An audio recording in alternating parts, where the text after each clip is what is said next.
All right, your next storyteller is a documentary filmmaker.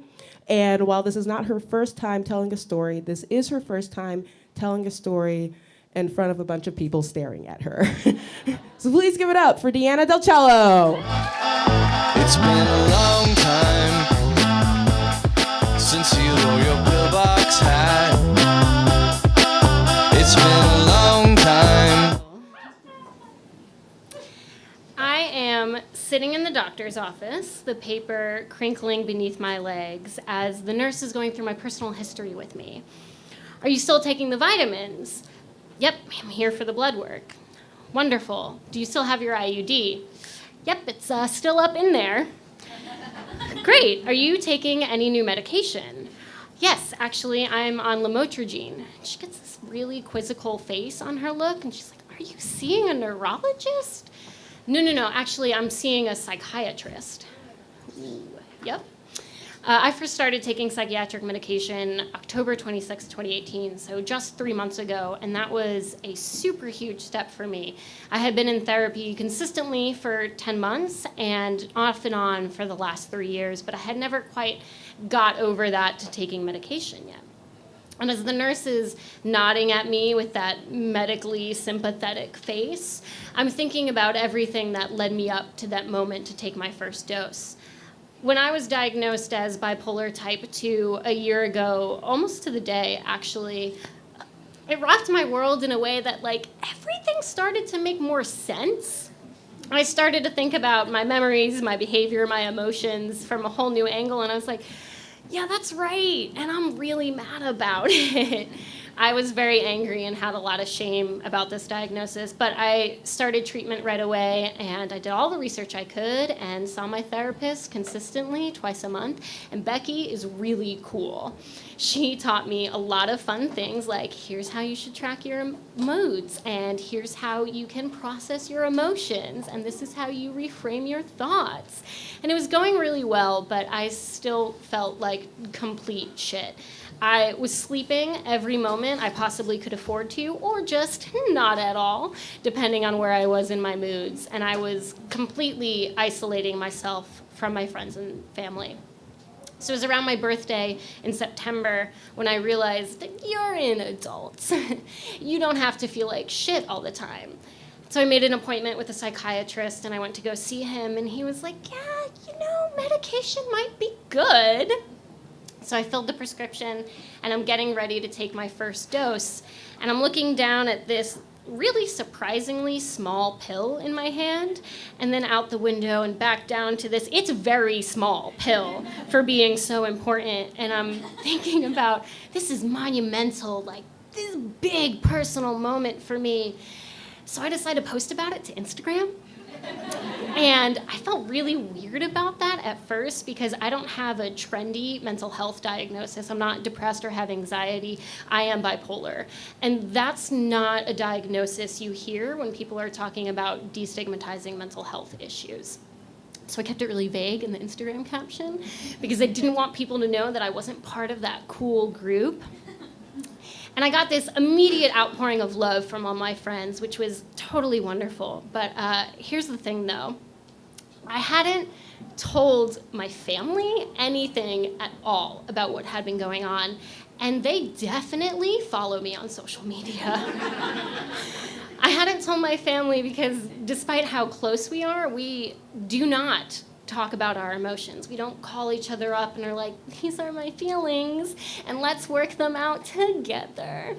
When I was a kid, we would only have those conversations in the car when we were going somewhere because we didn't have to look at each other, and it had to end when we parked the car.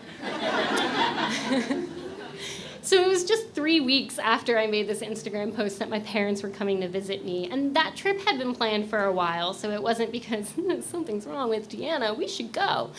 But I knew that it was gonna come up, so I was a little bit nervous.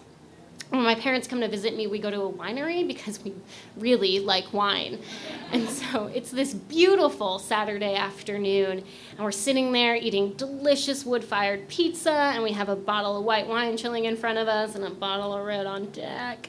And it's totally lovely, and I'm super nervous because I know that they know, and they know that I know that they know, but we're not talking about it at all. And at one point I get up and I say I'm going to go use the restroom, and my mom goes, "Oh, I'll go with you," which is not an activity she and I do together ever. And I was like, "Oh, cool, it's going to happen now." So we're washing our hands and we leave the restroom, and she goes, "So, that post about teeny little happy pills, what's that?" I tell her as quickly as I possibly can because we're still walking back to the table. I was like, "I've been in therapy and it's been really great, but I just felt like I needed meds." And she was like, "Okay, cool.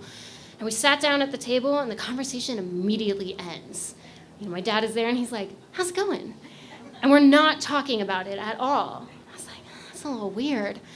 20 minutes later, my dad gets up and leaves the table, and I swear he's not more than 5 steps away where my mom goes, "So what's this for? Depression?" And I was like, "No, actually, the medication is used to treat bipolar disorder." And she gets that same confused look that the nurse had.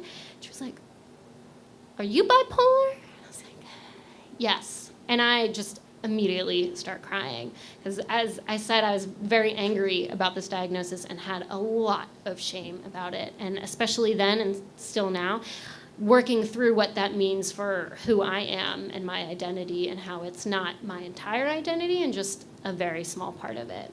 So my mom and I talk about what it means to be bipolar, the symptoms, the treatment. Then my dad comes back and sits back down, and the conversation immediately stops again.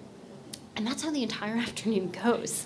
Any spare moment she can find to throw in a question, she does. So she's like, "Well, how long do you think you're going to be on these meds for?" I'm like, "I don't know, Mom, probably a long time." We're getting more food for the table, and she's like, "Well, are you sure that bipolar is the right diagnosis?" I'm like, "Well, the primary care doctor, the therapist, and the psychiatrist all agree that, yep, that's right." And we're leaving the winery, and she goes, "Well, is there anything else that could be happening that's causing your mood changes?" I was like, No. I got blood work done to make sure nothing else was causing it. She's like, "Well, that was really smart. Thanks, Mom."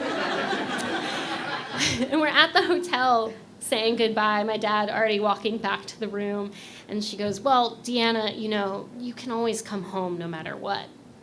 And that's how the briefest conversation about mental health lasted for 7 hours.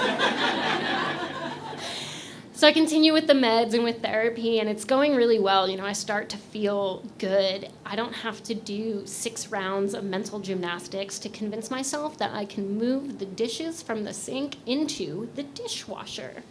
I don't have to put in earplugs and turn on my sound machine and do a lot of deep breathing in the hopes that I might be able to relax enough to maybe get some sleep that night. And I'm no longer sitting on the couch for hours after work crying and hating myself so much that I just want to peel my own skin off. For the most part, I feel good, and I can operate in the world like someone who doesn't have to fight with their brain to live. My mom and I don't really talk about my mental health too much anymore, but she did text me this past week, and she said, "Hey, how are you? How's your mental and emotional temperature? Is there," right? And I was like, she goes, "Is there a better way to ask that question?" So sweet. And I think a lot of my shame and anger about being bipolar just evaporated with that text message.